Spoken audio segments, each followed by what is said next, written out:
Sweet. So I'm just doing this little podcast around neighborhood council, and I'm really psyched that you finally got officially on the neighborhood council. As am I. Yeah, excited. How long have you even sort of been aware of the neighborhood council?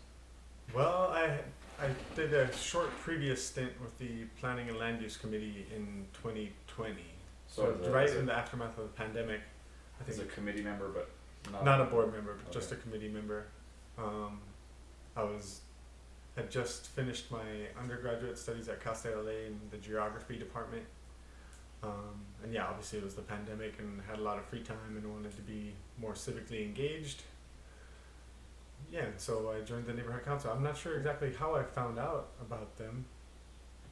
Because a lot of people don't even know that we exist. Right. And I think we've got a really kind of good group with a kind of a clean slate now. A lot of younger folks who have skills that could really help with like technology and urban planning and transportation. But more importantly, folks who know a lot about the neighborhood and have lived here for a while. Yeah. And you grew up here. I did. I moved here when I was 7 years old from Berlin, Germany. How do you say your last name? Hoheisel. Hoheisel. But my grandma tells me the second H is silent, so Hoheisel. Okay. Did you go to Elysian Heights? I didn't. When we first moved here, well, I guess we initially lived on Oakland Place, just off Alessandro. But then we moved to Silver Ridge behind, which was back then the Ralph's on Glendale, is now the Whole Foods 365. So my home school was Ivanhoe Elementary. Oh, wow. So I went there, and then I went to King Middle School down the street, and then the John Marshall High School up the street. So kind of all the LAUSD schools in that vicinity. How was King? King? It was kind of rough as a white boy. I was I was definitely like the white people were the minority at King Middle School, and there was a lot of kind of built-in, I think, negative sentiment towards the gentrifying. The gentrifying. I think that was beginning to take place already. The gentrification and just I think there was a lot of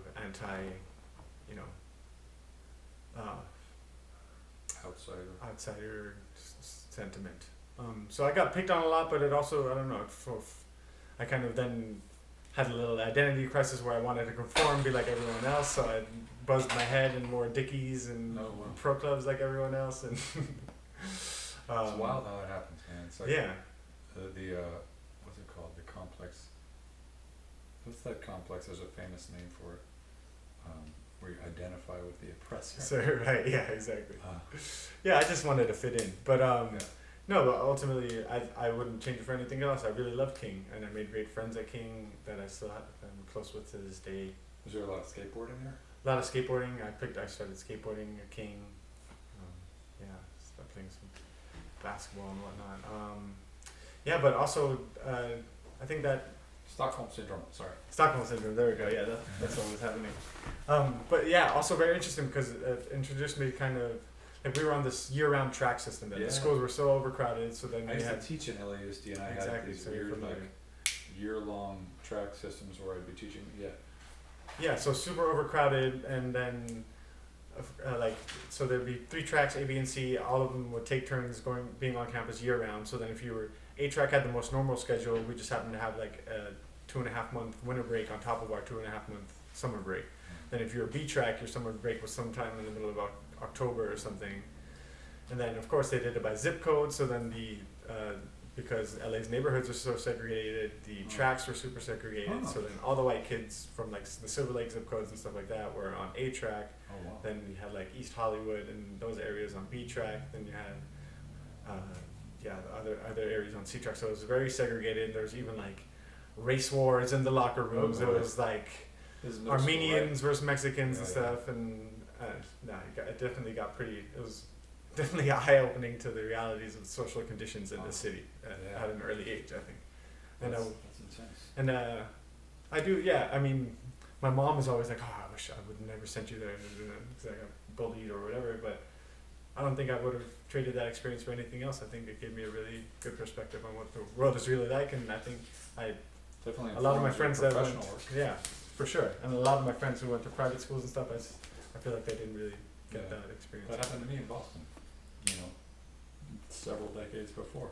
We lived in a neighborhood that was kind of gentrifying, and some parents sent their kids to private schools, Yeah, and if you could, I think there is a real loss when you don't see what it's like in the public schools. for sure. Yeah. How was Marshall? Marshall was a little more diverse, or They weren't year round, right? they were year round all the way up until the year I left. Isn't that crazy how like the school population has plummeted? There's no more year round schools, I don't think. No, my senior year they finally dissolved the track system and sent people to all the different new schools they had built. It was like Helen Bernstein, they had just finished building that one, and even like places like Belmont, I think they subdivided like the big campus into smaller individual schools.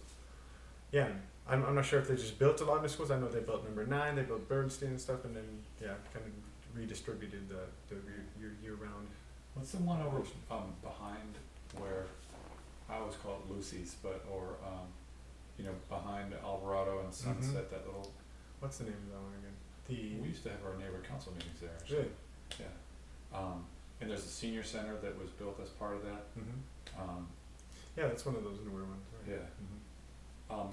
You don't remember Logan Street School backyard being built? That was way before your Oh time. no. Yeah, there's a couple folks over there who grew up right across from there, and that big schoolyard used to be a neighborhood, used to be houses, and it's kind of wild. Now it's funny how like long it takes, and in that interim you might have a population crash and no longer need Right. new schools. Yeah.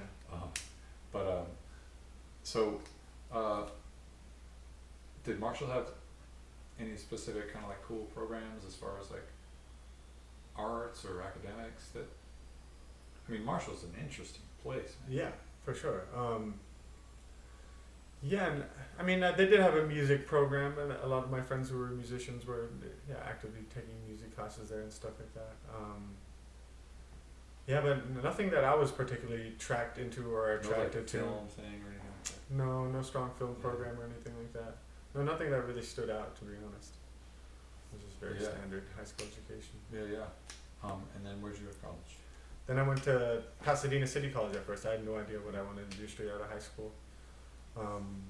Seems like a good city college though. Really good city college, and honestly, I'm so glad I started at City College. I think I would have been lost and broke if I went straight to a 4-year, definitely. So yeah, I got to kind of explore what I want to take a bunch of different GEs, general ed classes, and really nail down my interests. And then I fell upon a human geography class that had a geographic information systems component, and that kind of fused like the social issues I cared about with like spatial awareness and like history, and so I kind of fused a lot of my interests, and so I leaned into that, and then transferred over to Cal State LA and did my undergrad in geography there, and then now that was 2018, so now 6 years later I've just wrapped up my master's at Cal Poly Pomona, Urban Regional Planning. Urban Regional Planning. Yes, MURP.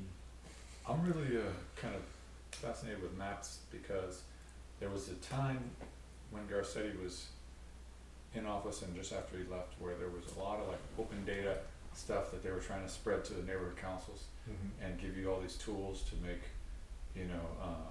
really hyper local issues, things that you could, demonstrate with graphics and statistics. Right. And this is such an interesting area as far as its topography and how it plays into planning. I think about even just like the drains. There's only one drain that starts at Baxter. Everything else, because of the topography, just runs down to that. Right, yeah, and then on big rain days, everything becomes a river, Yeah. I mean, I love to imagine, because it wasn't that long ago, relatively, for someone from the East Coast, what this place was like. We were talking about when this house was built, just in the early 1900s. Right. know, cause Loopy's house, the house on the corner, Yeah. we're thinking and hoping and researching to find out that we think it was the first house in this entire area. Mm-hmm. And when you look at that house and you try to imagine none of the other houses around here, you can really see why that spot was chosen, as that whole backyard area Mm-hmm. was the flattened out area where all these hills came down to. Yeah. And you know that soil is just like perfect, Yeah. you know, the Mm-hmm. sunlight and the breezes that come straight down Echo Park Ave. It's very unusual that like a neighborhood would have an organic grid. Like we have Echo Park Ave, Mm-hmm. which is in between these two amazing valleys. Mm-hmm. I mean, it's a valley between these two hills, Right. and our main entrance in and out of the neighborhood goes up and down that way. And the development down Echo Park Ave, it's going to be important that we're careful about what we put there, because if we get more of these tall buildings, Mhm. we're going to lose all that sense of, you know, the topography that's so nice to be able to look up and see Lucretia or, Yeah. or you know. Yeah, I think that's, I mean, one of the big things, yeah, on Echo Park Avenue is that commercial zoning that, you know, So I'm talking about all this stuff from like, we're not an educated, and it's one of these things I want to kind of like get more familiar and fluent with the Mhm. vocabulary. yeah. One of the dudes, James, at the planning, he was talking about view corridors, Mm-hmm. and I want to kind of work that into my regular vocabulary. But yeah, the view corridors from Echo Park Ave are worth preserving. Yeah, I agree. And I mean, even a lot of the old housing stock that's not necessarily, you know, National Right. Register Handbook or Right. HDM worthy, I think is still worth preserving, and is with that commercial, through that high density commercial zoning, you know, being incentivized to be redeveloped, because there's just a profit incentive there for developers. Yeah, I think specifically that one on next to Peter Shire's place where Yeah. I knew Gil, my friend Gil, who lived there. Gilbert, yeah. Yeah, he lived there for a long time. I want to talk about Gilbert because he cracks me up. He talks about his as a kid going to Dodger Stadium and being able to like get coaching and you know like Yeah, he was a big baseball player. Yeah. And he looks like a catcher. You know? Yeah. He's like Yeah. typical. Yeah, catcher. but so that beautiful craftsman bungalow he lived in, or the back house, you know, that got this place, and not necessarily for that much of an increase in density, you know, you made it Right. for 2 to maybe 3 or 4 units. And I mean, if they're going to do stuff like that, there are some compromises that might be palatable. Like, if you're going to build up, maybe you could build up in the back of the lot, so that Exactly. yeah, Yeah, because Um, right now, yeah, with those, they get the incentives for less setbacks, so then they're right on the street, takes away from the impermeable surfaces. If we're serious about combating climate change and stuff like that, it's not a good strategy, I don't think. and like you said, it's not that much of an increase in density. Density. So you worked in CD 13. That must have been very educational, interesting, and I'm kind of curious about Yes, eye-opening, Mitch's, tumultuous. yeah, I'm very curious about Mitch's how he ran his office, because I think a lot of people may not have as much awareness about just how much you need to know to be able to be a city councilor in terms of not the ideology but the problem solving and constituent services. Yeah. And so Mitch I met because Christine Peters Right. came to a party here after I was out of the hospital, because I was in a motorcycle accident right there by where Lucy's was, what's now Habit Burger or whatever, all that stuff is by the fire station. Mm-hmm. And I think her involvement in the neighborhood council led her to recruit other people and engage with the staff of the city council. Mm-hmm. And this street had really, really bad sidewalks. And so I was now in a wheelchair kind of dealing with these huge cracks and whatnot. And he found the money in the budget because he knows how the budget works, because he's came up through the system as a field deputy in Mayor Garcetti's office. And he redid this entire stretch from top of Ewing down to Echo Park Ave, with new sidewalks. Meant that I could kind of like stay in my house that I'd like made a huge project out of, historical preservation. No, he was definitely, a champion of constituent services. I think that was like Yeah. his thing. Yeah, And that's how he got to start, right? Like Yeah. you said, as a field deputy. yeah, I remember when he was first running, he didn't have a big name, A lot of people who go for these offices have other positions, and it's one of the most highly paid, most powerful jobs. Yeah. I mean, you're literally the mayor of like a small city. Yeah. As a council member, it's like 200,000 people in this district. Yep, it's so funny because so many people who live here don't grow up here, or even they're so busy pursuing their own thing that they don't ever get familiar with the structure of the city's Yeah. government, Mm-hmm. And but he seemed like he had a solid grounding in how to run his office. Yeah. Had good staff and everything. I mean, that's so important to know who to hire. Yeah. For sure. No, I think he ran a smooth ship. I think ultimately he got voted out due to ideological reasons more than anything else, to political ideals. It's a shame because and I'm not saying that I'm not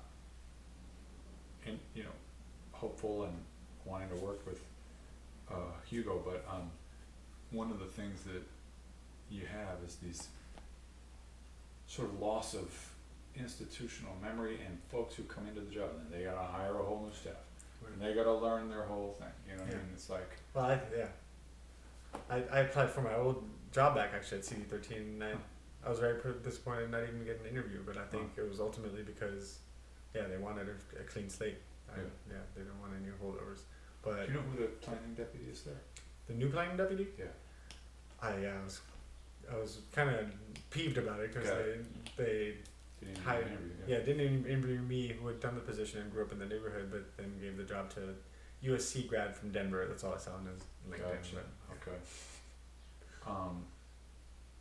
Do you ever meet Garcetti? Yeah. In he passing. lived- Yeah, he used to live right around the corner on Avon. Mm-hmm. Cool old house. I remember when he would drive around in his electric RAV4, and way back. Yeah. Before the electric car. He's done so many things around like clean technology and stuff in the city, and I kind of feel like it's a shame that he got banished, but if he did get banished to anywhere as an ambassador, India's a place where a lot of that stuff is gonna be like super important, Sure, yeah. I haven't heard much about him, and it's sort of like typical thing where somebody just gets sent off to a foreign job, but he was a dude who also himself came up through the city and like had total knowledge of the system of LA's Mm-hmm. structure, I liked him, I don't know, probably not worth going to that sense of who you like and who you don't like, but so what kind of stuff as a planning deputy did you have to do? Yeah, so first of all, I was like the point of contact for constituent concerns on like land use related issues. So someone on like Avon Terrace or something, or had like a complaint filed against them that their garage was actually abutting out into the property line. So then there was like commuting with them and putting them in touch with the different city departments to see what they can do about correcting that property line, or get a variance, a conditional use permit or something like that to improve that. So it was like constituent services and point of contact, so like community outreach, and then it was all, like a lot of meeting with developers, like anyone who had a project in the district. We would meet with them and kind of try and get best possible outcomes with them, from them, discuss ideal scenarios and different things, or neighborhood demands or neighborhood concerns with the developing team. So kind of serving as a liaison between the community and the developers. And then yeah, as the deputy, I kind of had a lot of like research tasks too. I again utilized some of my GIS skills to like make map documents of all the affordable housing development that Mitch had put online during his time as a council member, because there wasn't really one coherent database for that. So I kind of compiled that database and then visualized it spatially, and that was posted to his website. And then that also helped us inform like kind of the neighborhoods that were lacking in their affordable housing production and where there should be more, development directed to. So you did the whole CD13 district? Mm-hmm. Wow. Yeah. That's a like big district, and goes from Hollywood all the way to here. Mm-hmm. What is the actual boundary of Echo Park, right? Yeah, so that side is CD13 or? well, CD13's boundary I think goes all the way to like Douglas. I know there was South of Sunset. Yeah, south. No. To north of Sunset. So then I think CD1 takes south of Sunset. CD1 has like Angelino Heights. Oh, I and see. stuff like Okay, that, and then going backwards. east. Yeah. Yeah, but so I mean, even that gerrymandering, that like the whole redistricting was.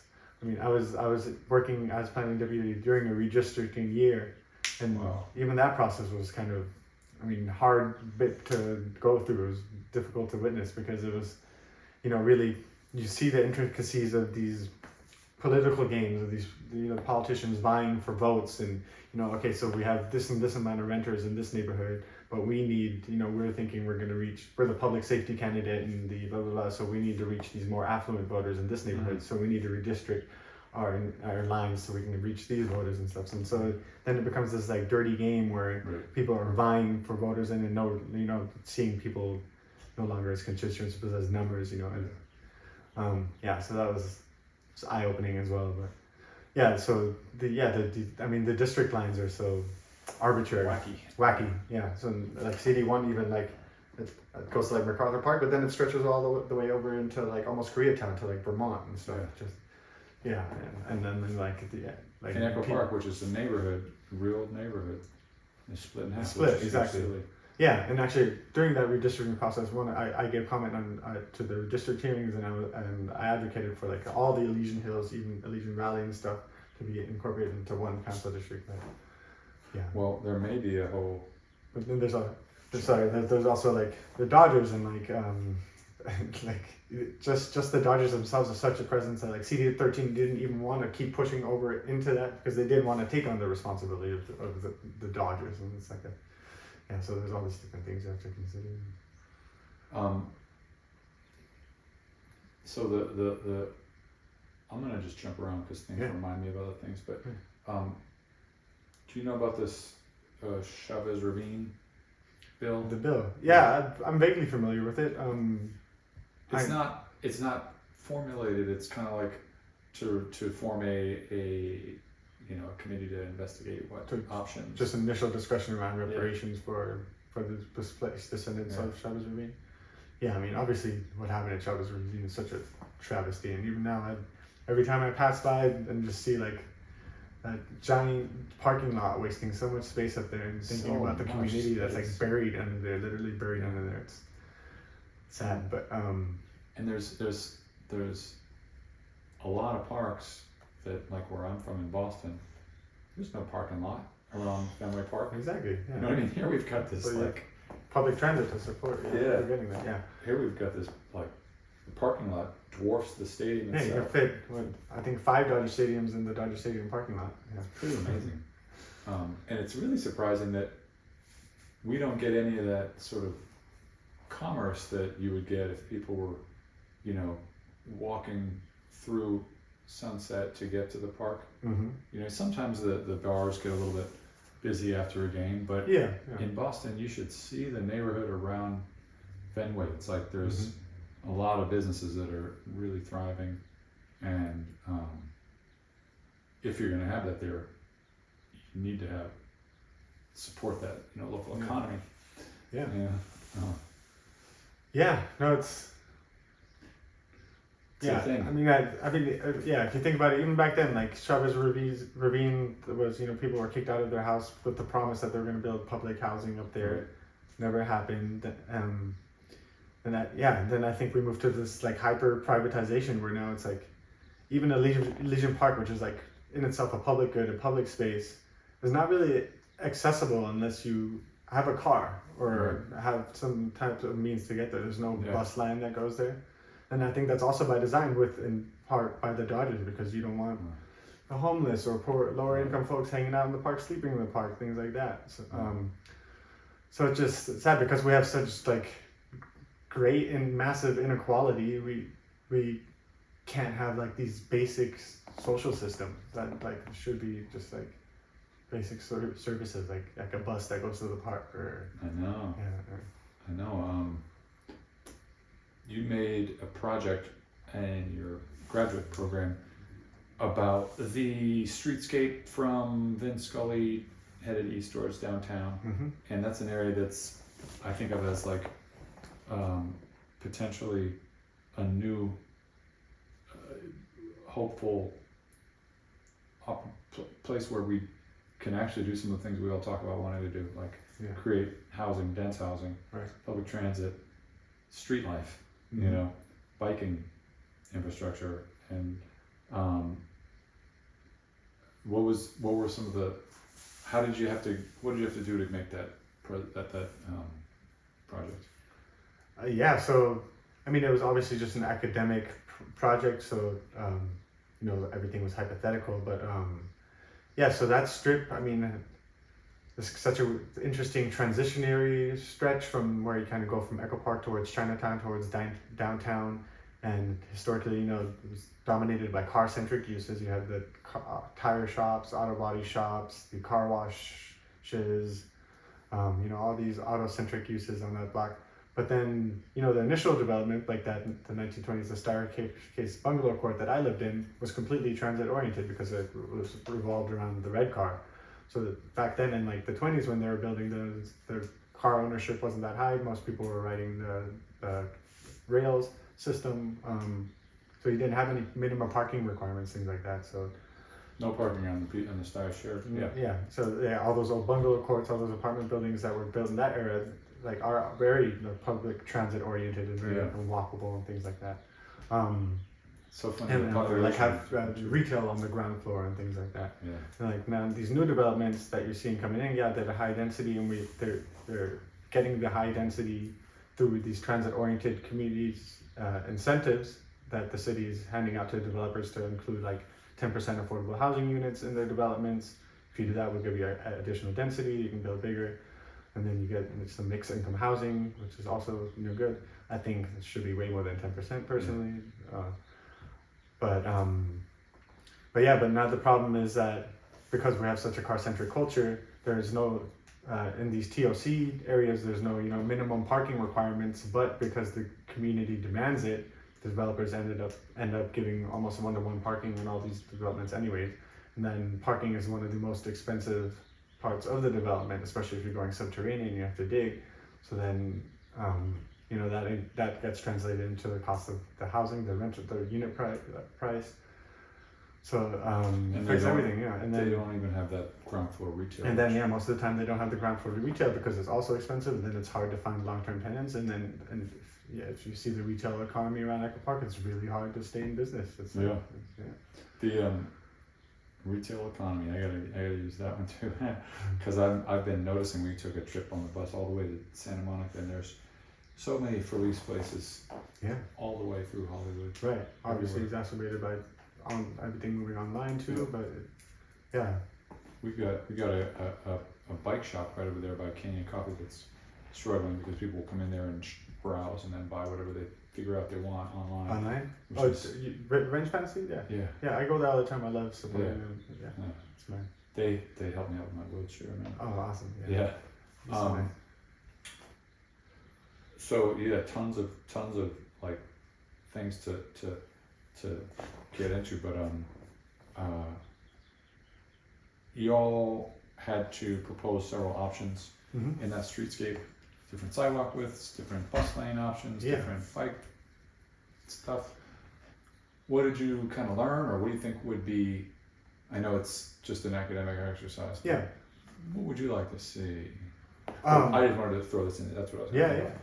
There are buildings which are just like you described. These buildings with ground floor parking that feel so dead and institutional and sort of like non-residential and kind of separate from the street around it. Yeah. Luckily, in some ways, this area hasn't been overdeveloped like a lot of places, Mm-hmm. and that area has really been underdeveloped in a lot of ways. Mm-hmm. But you only need to see a few of those to be like, this is not good. You know what I mean? Yeah. Like, why would anybody want to live here? Why would anybody want to walk by there? It's just weird. Mm-hmm. You know? But well, yeah. What did you learn from that project, and what do you think would be the best way to lay out that street? Yeah. So, I mean, yeah. In terms of like, for public transit and bicycle infrastructure, first of all, I think there needs to be a protected bike lane. I think the best way to do that would be make it curb running, separated from the parked cars. Curb running. I gotta put that one down. Yeah, right down. So the bike and then the cars parked. Yeah, exactly. So curb, bike, then cars. That's what they're doing in a lot of places, and I like it. I personally have been taken out by a car door that swung out into the unprotected bike lane on Sunset, right out there on that stretch, and it's taking me out on my bike just from What happened? people. Did you break anything? Or? No, I wasn't seriously injured, but my bike was a little messed up. I was scratched up and stuff. Luckily, but still, it's very traumatic to even have to like every car you're looking at coming, because I take the bike lanes too. And then I end up swerving into the street more times other than not because I'm scared of the parked cars too. But so sidewalk, curb, sidewalk, car, sidewalk, protected bike lane, car, and then damn, can't we just get rid of the damn cars, man? You know what I mean? The parking. Right. I mean, yeah. Ultimately, I think the biggest goal should be to bus rapid transit (BRT) implementation. That's what they're trying to do on Vermont now. They have a plan to do on Vermont because that's one of the busiest corridors by 2028 by the Olympics. Of course, everything's incentivized by appeasing tourists rather than locals. But so bus rapid transit where the bus has its own dedicated lane that it can run in. Now we kind of do that on Dodger days with the Dodger Express. I think there should be a permanent version of that.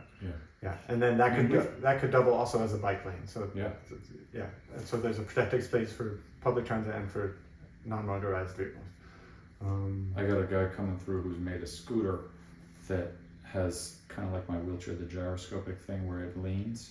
When you take a left, it leans so that the tire on the side that you're turning into raises up, so that people who ordinarily wouldn't get on a bike, maybe they're a little older or maybe overweight or just haven't ridden in a while, can see there's a whole class of, micro mobility that they can feel safe on.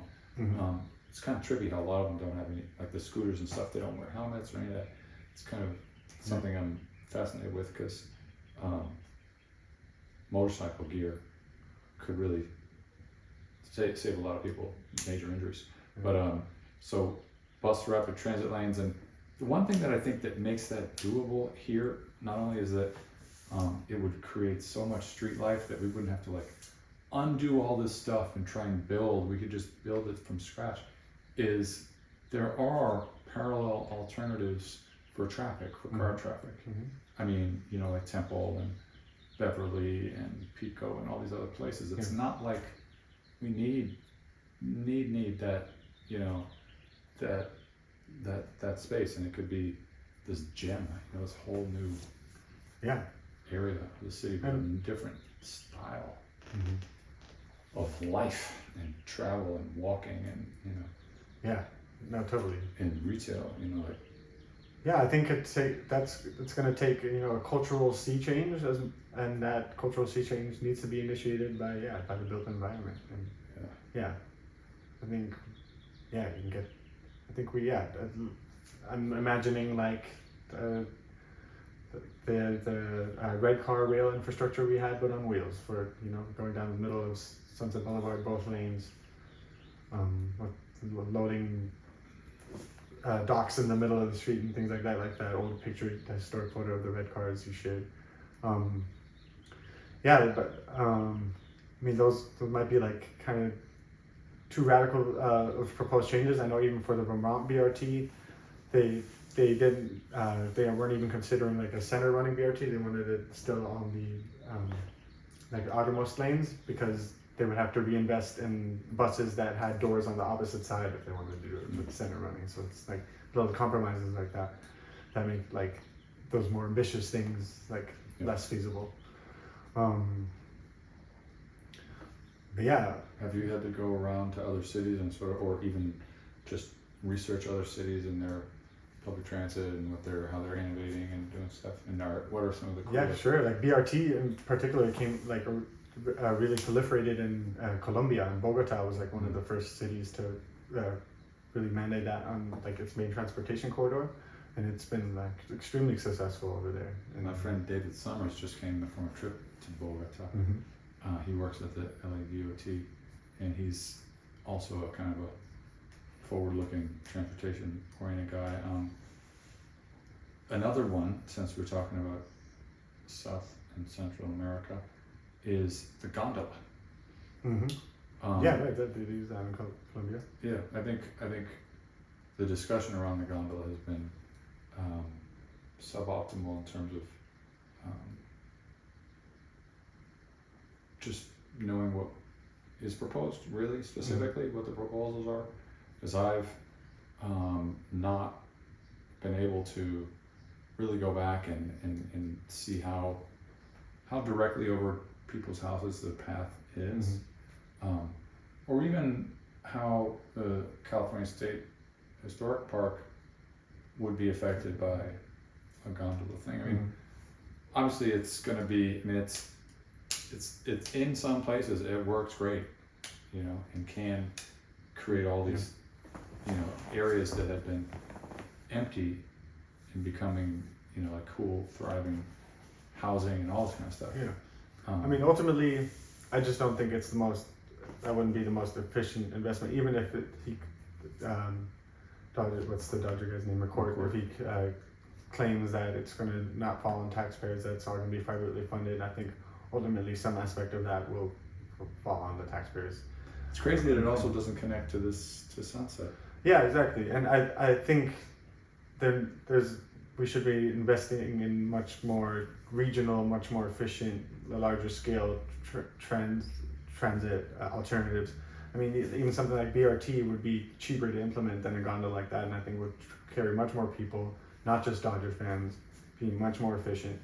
So I just think it's a misguided investment. I think there would be better ways to improve the mobility and feasibility. The one thing that I think it'd be interesting to talk about is, would it possibly get people who otherwise just don't consider public transit, if they were to take it to a Dodgers game, all of a sudden they see, oh wow, you know, this new train line, which doesn't get a whole lot of use, actually could be a cool option because of how it originates at Union Station, you know. But I mean, I feel like there's already a stigma between like rail and bus. Like rail is viewed as being, I don't know, higher class, cleaner than bus.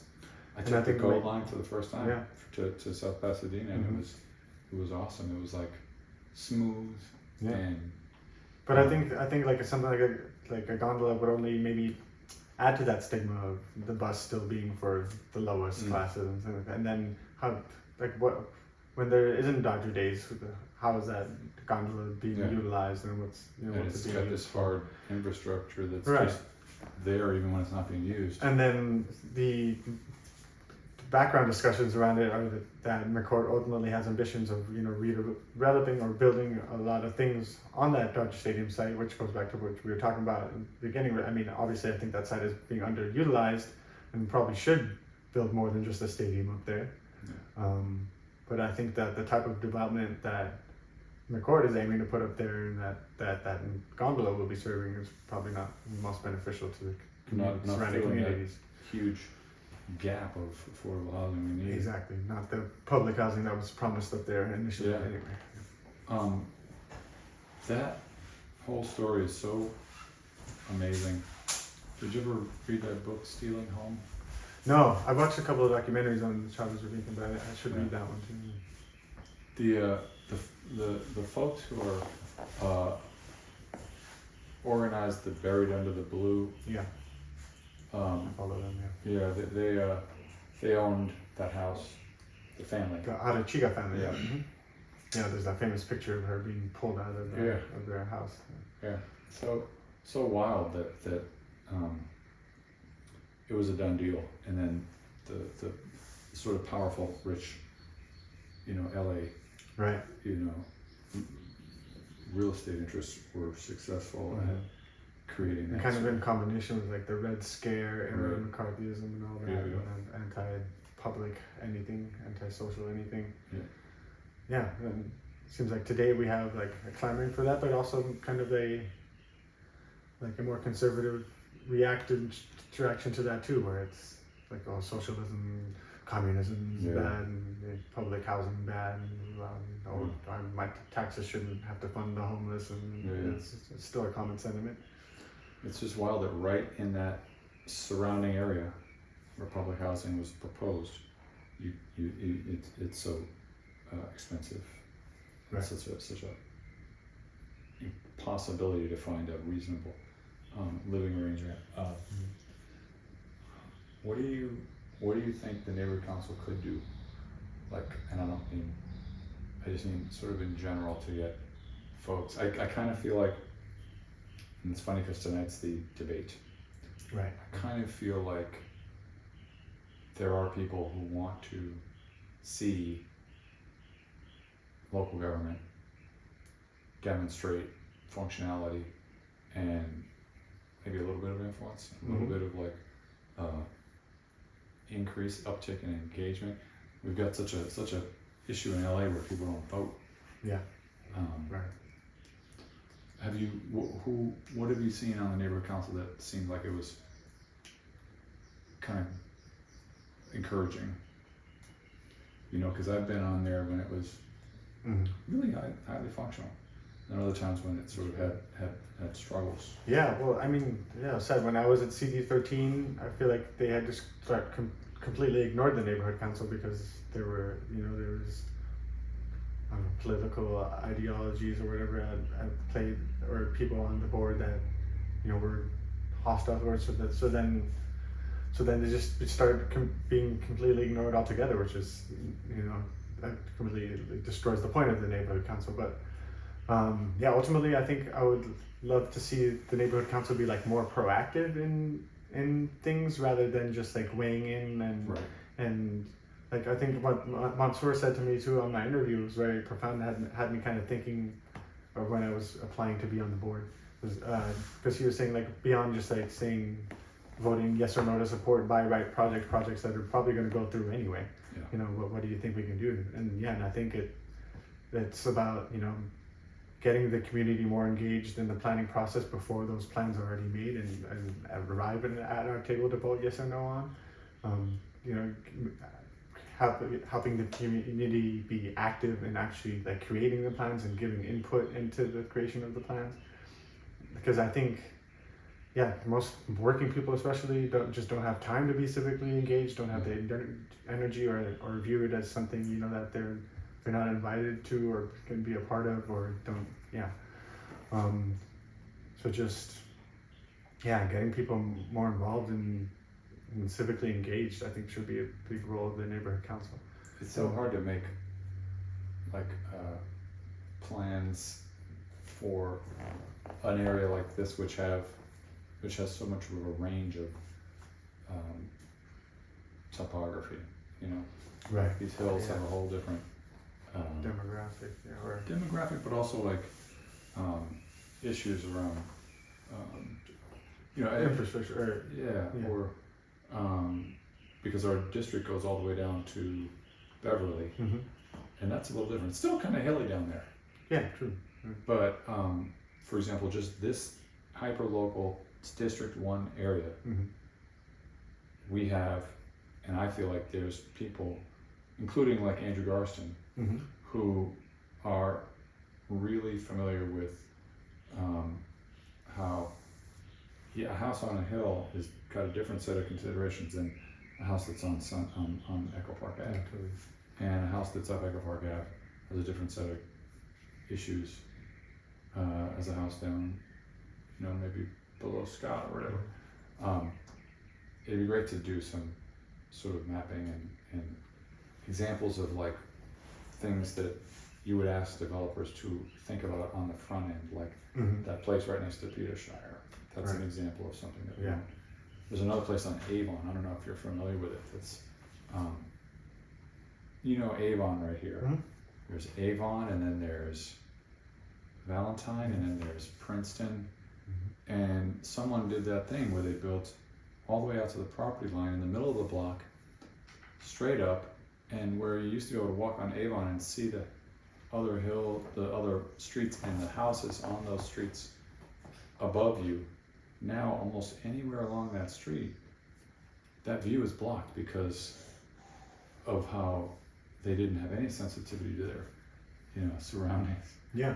And it doesn't seem like the kind of thing that maybe isn't even done maliciously. It's just, you know, we don't want to hear anybody try to tell us what to do, and we're going to try and cram in as many units and whatnot.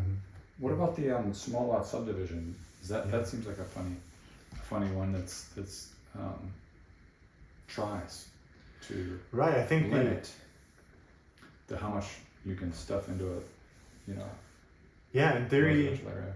In theory, I think the idea of a small lot subdivision is great. It's supposed to emulate, you know, that small lot bungalow court or the small bungalow court that I've been talking about, or that's so, you know, kind of iconic to this neighborhood. And turn it into a form of, you know, again, alternative home ownership, where it's not just the only form of ownership you have is a giant single family house or whatever.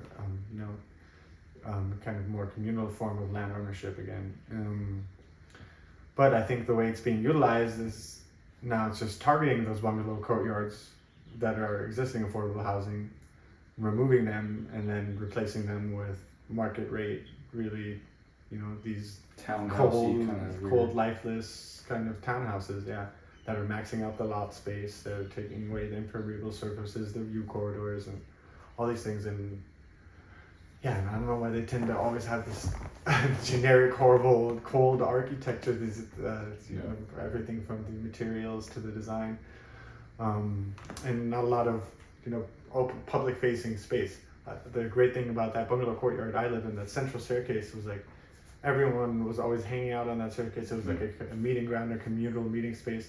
Now that central staircase is, in those smaller subdivisions, is, you know, a central driveway, so people are just driving into their garage and then not saying hello to each other when they're not interacting with each other.